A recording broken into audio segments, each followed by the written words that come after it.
Então, boa tarde, pessoal.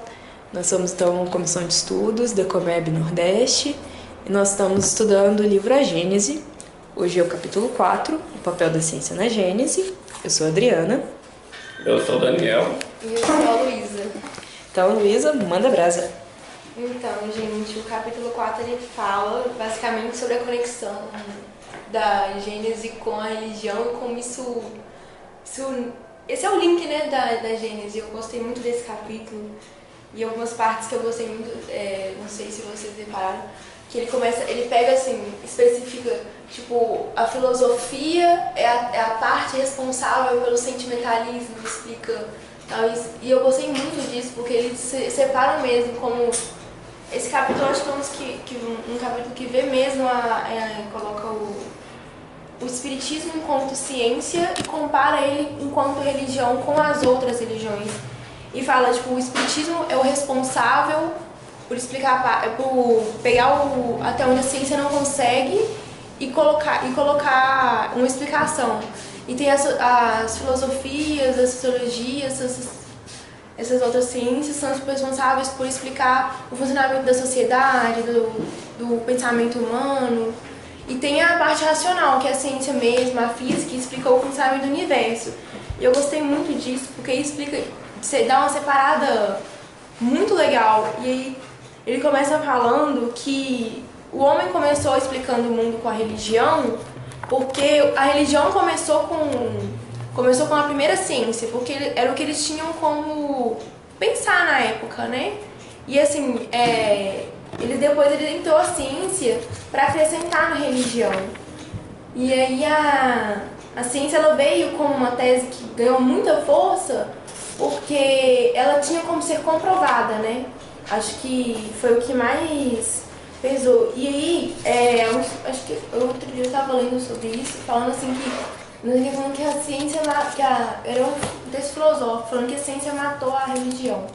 Porque a ciência, ela vinha com explicações e tinham provas, e quando o ser humano começou a ter ciência, ele parou de recorrer a Deus para recorrer à ciência, sabe? Eu achei isso muito absurdo. Quando a explicação era uma filósofa falando isso. Uhum. É muito triste ouvir um negócio desse. Ela falando assim que quando o homem descobre a ciência, ele antes ele ficava doente e rezava para ver se melhorava. Agora ele fica doente e toma um remédio. E que isso, quando o homem então busca um remédio, ele está buscando a ciência, então ele está matando a religião. Eu fiquei tipo... É porque, assim, algumas pessoas têm uma visão muito cínica do que é religião. A pessoa acha assim, a religião é só uma forma que as pessoas têm de lidar com os males dela, com as coisas que ela não entende e tal. E, embora a religião possa acabar sendo um pouco disso também, né, não tem como, não é o papel primário da religião, pelo menos não como a gente entende no espiritismo. Então a religião não tá aí para também ficar explicando o mundo pra gente, a religião não tá aí também para ser, igual o Marx falava, né, o ópio do povo. Quando o Marx fala isso que é o ópio do povo, tem pessoas que às vezes ficam revoltadas, né, ele nem tava xingando exatamente a religião, porque o ópio, apesar dele ter essa conotação de ser uma droga, ele é como se fosse... Assim, na época do Marx, eles viam ele como se fosse o álcool, sabe? Sabe quando a pessoa às vezes tá muito deprimida e ela toma o álcool pra se sentir um pouco melhor ou pra lidar melhor com a depressão? Quando ele falou que a religião era o ópio do povo, ele tava dizendo mais nesse sentido. Não no sentido de uma droga alienante que deixava as pessoas loucas, igual muitas pessoas interpretaram mais tarde. E, tipo, uma coisa que acontece é que eles pontuam bem, assim, a religião tem... Eles pontuam nesse capítulo, tipo, a religião tem essa função. Uhum. E é uma função necessária na sociedade. Uhum. E ela explica isso. Serviu pra isso. A ciência tem essa função e ela serviu pra isso. A filosofia, a sociologia tem essa função e ela serve pra isso. E veio o espiritismo com a função, tipo, de unir tudo. Uhum. E ele veio pra esclarecer a gente tem... ele veio, tipo assim, fazer esse link, né? Entre o que a gente tem aqui de informação e porque a religião não conseguiu se conectar com a ciência, o espiritismo veio para fazer isso, né? E é muito legal, porque aí ele fala, essa é uma parte mais pra frente no capítulo, que ele fala assim que a ciência ela tem essa característica de parece que passa mais verdade, Porque você descobre, um cientista descobre uma coisa e ele tem como comprovar ela fisicamente, ele comprova, por meio de cálculos, às vezes uma reação química, alguma coisa assim, ele comprova. E a religião, até certo ponto, pelo menos quando começaram a religião, eles não tinham como uma comprovação física de que isso acontecia. E veio o espiritismo com a mediunidade. Quando eu li isso, eu achei incrível. Tipo, a mediunidade veio como se fosse a nossa prova de que não é viagem nossa, que existe um mundo espiritual e que tem o nosso lar, tem novos horizontes e que a gente está aqui por algum motivo. Existem espíritos e eles estão lá, sabe? E é muito legal a gente pensar nisso. Só me apresentando aqui, eu cheguei um pouquinho atrasado. Felipe, você falando isso aí, Liz, eu pensei que a ciência, ainda mais da maneira como Kardec traz ela aqui de uma forma muito experimental, né, bem positivista. E a filosofia acaba tocando em algumas coisas que não dá para você poder fazer uma experiência em relação ao passado, por exemplo. A gente só pode especular, assim. Mas é triste você pensar, porque hoje, já que a gente já tem o domínio da mediunidade, já tem o livro dos médiuns inteiro explicando as leis que regem o plano espiritual e relacionam com a matéria. E mesmo diante de todo esse material, a gente vê aí vários cientistas fechando os olhos, não acreditando. Hoje você pode fazer experiências para poder atestar a realidade do espírito. Você pode fazer várias experiências e você vai ver, não, é um fato, são provas. Mas mesmo assim, a gente vê a dureza dos corações, né, o materialismo imperando. Teve cientistas muito respeitáveis, né, o William Crookes, naquele livro Fatos Espíritas, ele vai provando por A mais B que o espírito é uma realidade.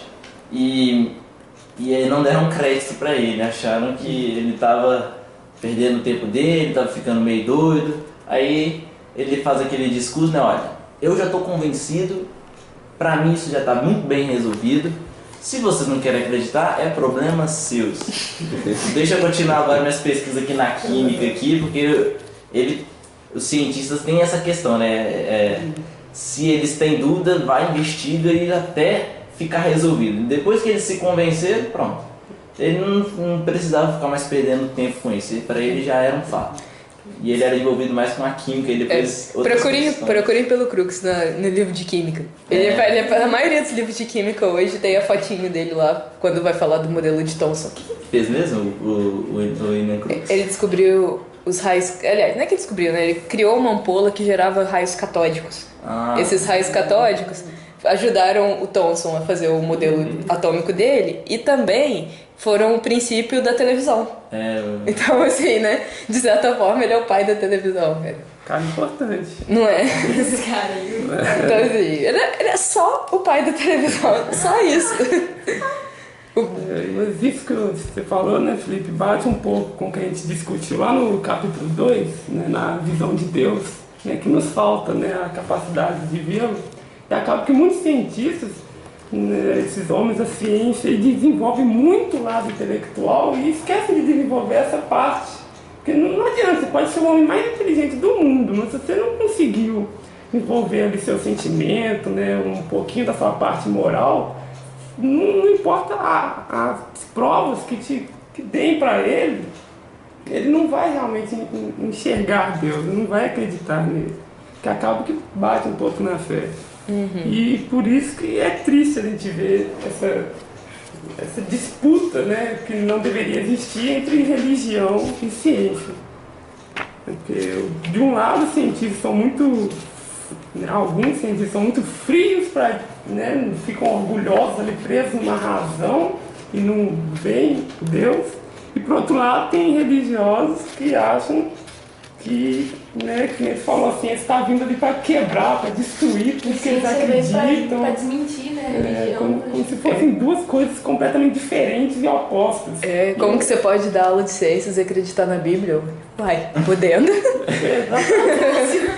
Muito simples, né? Eu adorei esse capítulo, porque Kardec fala todo parágrafo isso, que Não, religião e ciência tem que trabalhar juntos. Não, é muito legal, porque, tipo, ele começa vindo assim, ele vem explicando as funções de cada... Ele explica as funções de cada um e ele vai conectando, tipo, até onde uma é falha e a outra vem e acrescenta. Uma é falha nesse ponto, tipo, a filosofia, ela veio pra estudar o campo teórico mesmo, que a ciência, às vezes, não... Tipo, teórico, literalmente, que não tem como você palpar, pensamento humano, interação. Só que chega num ponto que a filosofia não consegue, porque os filósofos, muitas vezes, eles não acreditam nessa coisa, tipo esse filósofo que eu vi, que ela acha que Deus não... Que ela literalmente, ela é até ela acha que Deus não existe.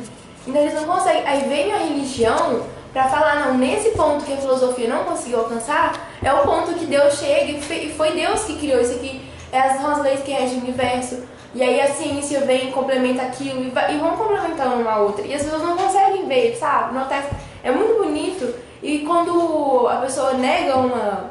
Tipo assim, a pessoa é incrédula o suficiente para acreditar que uma pessoa somente religiosa e ela é incrédula o suficiente para acreditar na ciência, ela tem tipo um vácuo de conhecimento. Tem uma parte que ele fala, tipo, literalmente um vácuo. Porque a pessoa ela fica presa tanto nos dogmas antigos, porque Deus passou para Moisés dessa forma, e aí é só isso que a gente tem que acreditar e tal, e aí ela fica presa nesse vácuo de conhecimento e ela não se expande para mais nada. E fica muito vazio, fica vazio mesmo. A pessoa pensa, então é só isso, ciência. Aí é fácil falar que tá errado. Aí vem complementando, falando assim, se Deus não é perfeito, por que Deus ia permitir Moisés vir falar uma coisa que não é verdade? Tipo assim, ele veio, falou o que era preciso naquela época. E falou do jeito que era preciso naquela época. E foi passado por forma de metáforas, né? De outra coisa, uma forma mais dura às vezes. Mas era o conhecimento que eles precisavam naquela época. Se você chega para uma pessoa da época de Moisés e fala, não, porque Deus criou o universo, não foi sério, sabe? Deus criou o universo e tem Jesus que rege tudo, tem milhares de espíritos Jesus que rege a terra, tem milhares de espíritos por aí, e as coisas são assim. Você não chega pra uma pessoa ali e fala isso. Então eles introduziram... Vou ensinar física quântica pros homens das cavernas, né? Não tem condição, né? É tipo quando você bota uma criança na escola, né? Primeiro ela aprende a ler, a escrever. Depois que ela entendeu isso, ela vai aprendendo matemática. E depois você introduz uma coisa mais complicada, né? Pode até falar, né? Mas entra no ouvido e sai no outro. Não vai entender nada, né? Não vão registrar, né? É maturidade espiritual, né? Que eles falam. Sobre isso eu acho que tem uma coisa super legal. E quando a gente volta lá no Livro dos Espíritos, na hora que o Kardec fala da escala espírita, ele faz as 10 categorias, né? E aí, assim, acho que as 5 ou 6 primeiras são os espíritos imperfeitos ainda, vem os neutros.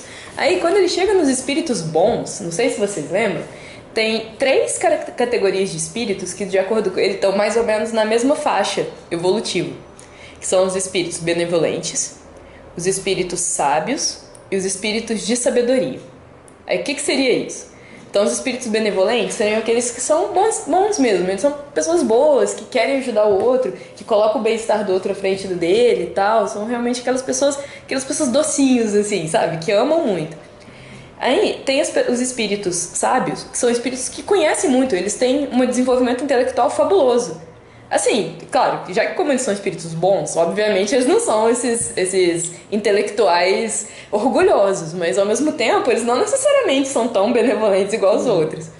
E tem os espíritos de sabedoria, que eles são espíritos que eles podem ter assim, um conhecimento de um mundo vasto, assim, conhecimento científico vasto igual os sábios. Eles podem não ser tão benevolentes igual os outros, mas eles conseguem dar conselhos, ele tem uma sabedoria de vida muito grande. E esses espíritos, eles estão na mesma faixa. Se você for pensar, eles representam a religião, no caso dos benevolentes, a ciência, no caso dos sábios, e a filosofia, no caso dos de sabedoria. Só que para ele ser um espírito superior, que seria o próximo degrau, ele tem que ter as 3 coisas. Puro, né? Não, antes de ser puro, antes de ser um espírito puro, tem uma categoria que chama espírito superior. O espírito superior tem as 3. Ele não consegue ser superior se ele não tiver os 3. Então não adianta ele ser benevolente se ele não tem sabedoria e conhecimento. Não adianta ele ter conhecimento se ele não tem benevolência e sabedoria. Não adianta ele ser sábio se ele não tem conhecimento e benevolência. Só com os três é que ele vira superior. E depois que o superior vai se tornar puro. Eu acho uma coisa muito legal da gente pensar nesse ponto, porque é isso, é trazendo isso pra dentro da gente. Nós temos que ter essas características. Isso não é uma coisa assim que não faz diferença. Você não pode chegar assim, não, mas eu já sou uma pessoa boa, por que eu tenho que ficar estudando essas coisas chatas aqui? O próprio livro dos Espíritos fala, uma hora que o Kardec pergunta, pessoal, os espíritos puros sabem tudo. Então vocês vão ter que aprender tudo. Você pode aprender tudo agora, você pode aprender tudo mais tarde, mas você vai ter que aprender tudo. Então não tem jeito. Mas é uma coisa legal. E aí, pensando nisso, essas disputas aí, ciência, religião, filosofia, não acontecem só na sociedade, elas também acontecem dentro da gente. Porque como a gente tem que desenvolver os três, esses três também vão disputar ali, dentro da gente, né? Isso é uma coisa que eu pensei. Seria até... Porque Jesus, a gente sabe que ele era um espírito puro, né? Então ele já dominava todos os conhecimentos de física, quântica e química e... Ele criou a Terra, agora ele criou esses conhecimentos. E aí até seria burrice dele se ele ficasse explicando isso, porque ele em toda a sua sabedoria ele sabia que o povo não vai entender. Então, o cara que é sábio mesmo... Espírito puro não perde tempo. Essa é a coisa mais legal sobre ele. Ele não fica aquela coisa, vou mostrar que eu sei, tá? Deixa eu te provar. Não tanto eles não perdem tempo, que acho que... Não sei se é no livro dos espíritos ou se é no livro dos médiuns, mas tem um ponto que o Kardec fala, que um dos caracteres do espírito puro é que ele não perde tempo, ele não desperdiça palavras. Se ele puder passar a mensagem dele com uma palavra, ele vai dizer uma palavra, ele não vai dizer 10. Se ele puder resumir a ideia dele em uma frase, ele vai dizer aquela frase, ele não vai fazer uma palestra de 1h30 sobre aquilo, né? São os pseudo-sábios que ficam falando, faladão. É nóis. Peraí, quantos minutos que já tá nesse podcast mesmo? Mas cara, Jesus falou, amai-vos uns aos outros. E nem isso a gente entendeu hoje. Até 2000 anos tentando entender amai-vos uns aos outros. Se ele tivesse chegado lá, a força é igual a massa vezes a aceleração, cara, né? Então. Pode começar. É muito engraçado. Tem uma frase que eu até grifei, assim, Quer ver? Se você aprender a assimilar as leis da natureza que a ciência revela, é glorificar a Deus em suas obras. Gente, eu sei isso aqui é maravilhoso. Tipo assim, que as pessoas... a gente chegar... dar uma de Jesus naquela época, na época dele, tentar explicar a força. A gente chegar numa pessoa que é muito religiosa, que não quer se abrir pra isso, falar essa coisa. Mas, tipo assim, a gente pensar enquanto espíritas, que a gente tem uma religião que nos abre essa possibilidade, né? Graças a Deus. E todas essas coisas, a gente vê, assim, se você assimilar a Deus, porque Deus está em todas as leis, né? O Deus não ia permitir que a ciência alcançasse tudo que ela alcançou se fosse mentira. Não ia chegar nessa proporção. Então, assim, se você aceita a ciência como ela é, e você assimila as ideias e consegue aplicá-las na sua vida, você está assimilando ali as leis de Deus. Porque as leis que regem o universo são as mesmas. Sejam elas explicadas religiosamente, filosoficamente ou matematicamente, são as mesmas leis. Elas são só métodos diferentes de explicar uma mesma coisa, né? E as pessoas ficam negando isso. Mas assim, é comum mesmo, porque na hora que você começa a entrar no meio da ciência, eu falo isso como cientista, você começa assim, a ver como que esse universo é perfeito, como que as coisas se interligam. É muito fácil você se perder nisso e você achar que isso explica tudo. Quando você é um especialista, é muito fácil você achar que a sua especialidade explica tudo. Tem até um ditado sobre isso, né? Pra alguém com um martelo, tudo é prego. Então, assim, é uma armadilha mesmo que as ciências têm, que muitos cientistas sabem que isso existe. Inclusive, assim, pelo menos os filósofos da ciência sabem que isso existe, que é um perigo, que é um risco.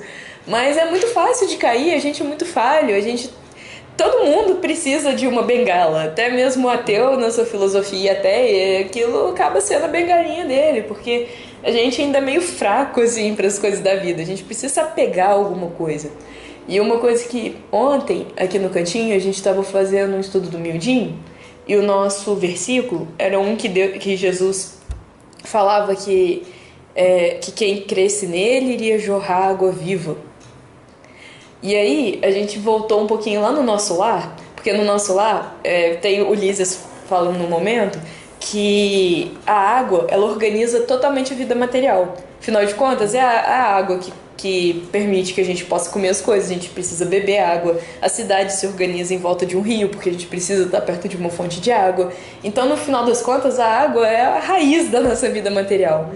E aí, quando Jesus se coloca como água viva, Jesus está dizendo, olha, sou eu que organizo tudo, sou eu que organizo a sua vida. Se você beber da minha água, se você permitir que Jesus te dê essa água dele, a sua vida passa a ser regida por Jesus. E quando ele fala isso, ele fala inclusive para a vida física, para a vida espiritual, mas ele também fala para a vida material também. Porque a água também tem um pouco dessa conotação de vida material. Tanto que a água espiritualizada no Evangelho é o vinho. Tem aquele milagre lá da água pro vinho. Então, quando Jesus está falando de água, ele nem está falando ainda de espiritualidade, não. Ele está falando dessa vida aqui e agora. Então, é muito fácil para o cientista esquecer que existe Jesus, por assim dizer, né? Esquecer dessa moral, esquecer dessas coisas, porque aparentemente ele explica tudo. Mas você estava falando mais cedo do terremoto, né? Aquele joguinho da torre. Mas no fundo é um pouco disso. Se você tira essa parte assim de Jesus, se você tira esse amor do universo, se você tira essas explicações, o edifício rui. Na hora que você chega na ciência, se você começar a fazer perguntas embaraçosas assim, você meio que mostra como que esse edifício é frágil.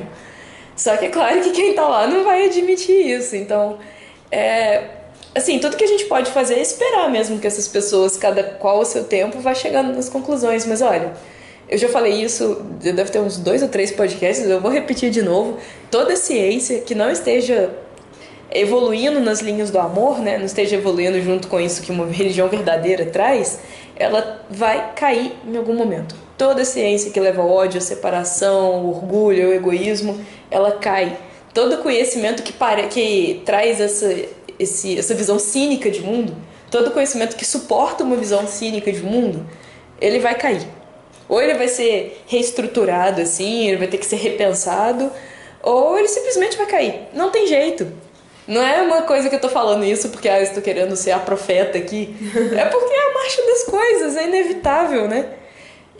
Mas mesmo essas ciências mais duras, mesmo as filosofias mais duras, pouquinho a pouquinho, devagarzinho, vão começando a sentir isso.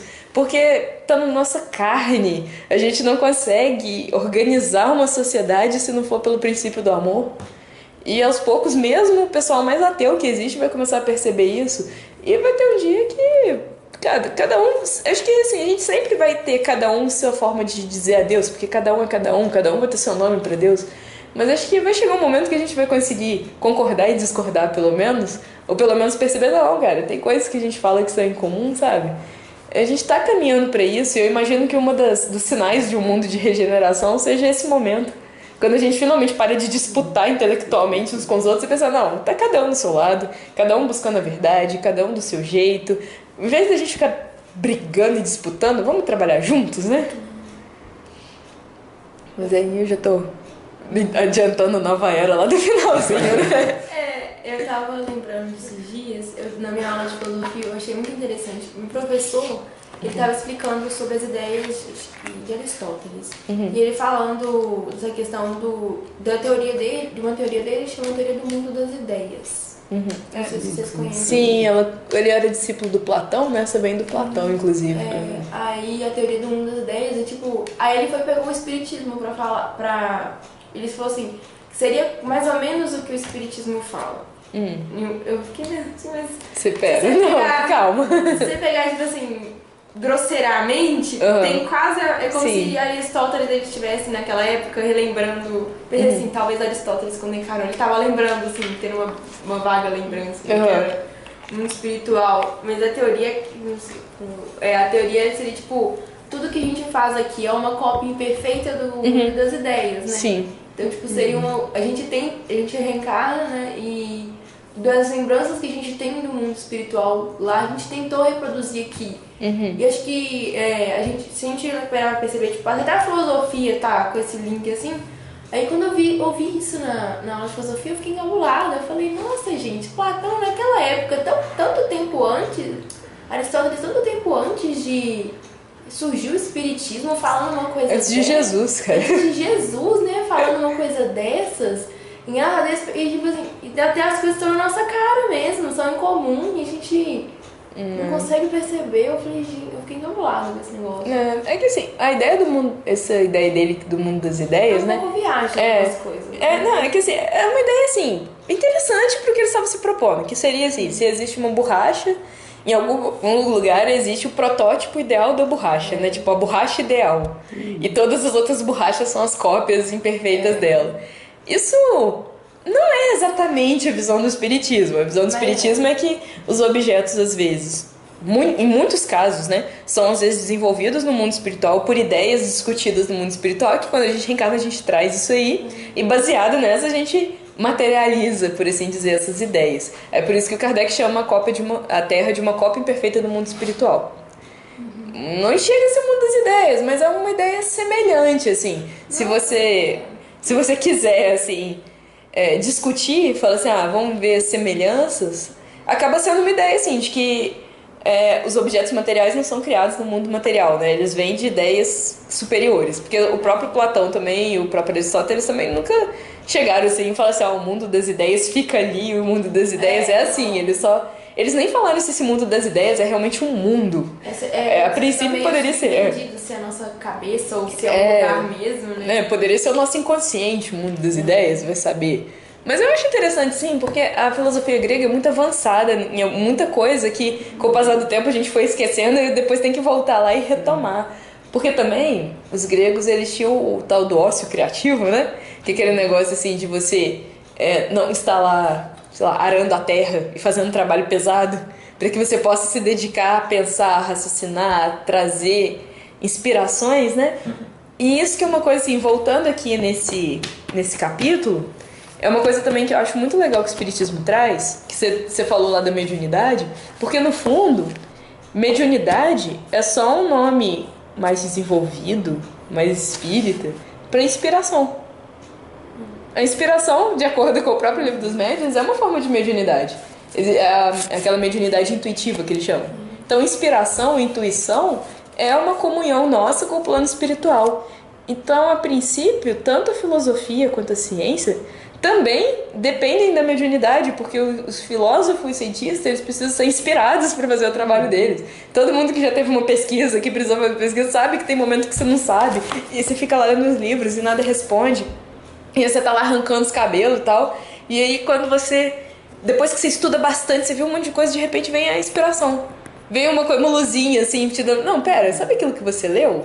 Eu acho que isso aqui se aplica, assim. Ou então, tenta de novo isso aqui. Cabeça, né? Ou então, assim, sabe, esse passa um treino na sua cabeça é inspiração. Então, no fundo, a mediunidade realmente une as três, no sentido de que a mediunidade é a origem das três. A mediunidade é a origem da ciência, da nossa experiência religiosa.